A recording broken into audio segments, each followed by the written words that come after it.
grammar, these or those. Okay, we use these to talk about things and people that are near us.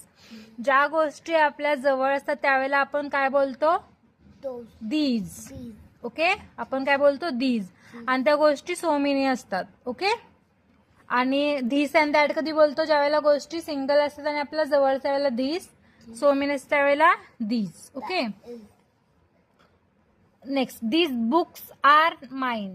हे books माझे आहेत. Okay, sorry, these books are mine. हे books काय आहेत? माझे आहेत. Next, we use those to talk about things that are far away from us. ज्या वेळेला गोष्टी आपल्यापासून काय आहेत? फार आहेत, लांब आहेत. ओके, दूर आहेत. त्यावेळेला आपण काय यूज करतो? दोज. ओके, जर गोष्टी नियर बाय असतील तर का आपण काय यूज करतो? नियरच असतील तर दीज. आणि फार अवे असतील तर दोज. ओके, दीज मीन्स जवळसाठी आपण यूज करतो दीज, आणि लांबच्या गोष्टींसाठी यूज आपण काय करतो? दोज. असं आपण दिस अँड दॅट पण शिकलेलो आहोत. ओके, आता इथे काय घेतलंय? Look at the picture and complete this sentence given below using this or those. Okay, आपल्याला इथे पिक्चर दिलंय आणि ते आपल्याला बोलतात की पिक्चरशी आपण काय करायचं? दीज यूज करायचं आहे की दॅट यूज करायचं आहे? ते आपल्याला काय करायचं आहे?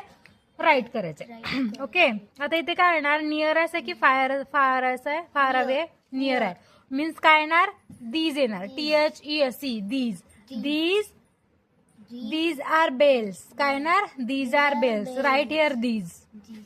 राईट कर these.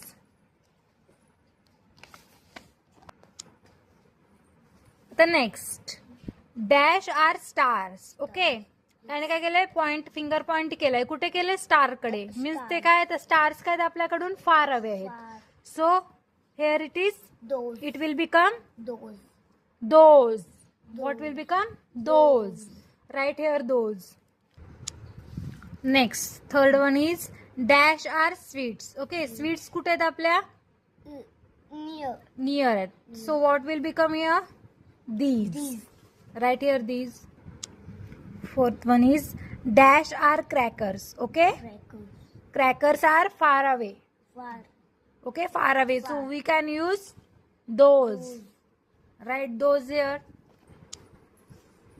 Now whole is completed. Okay, look at the picture and complete the sentence given below using these or those. Okay, bells.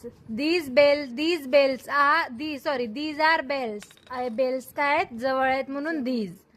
Those are stars. Stars काय आहेत? फार अवे आहेत, दूर आहेत म्हणून those.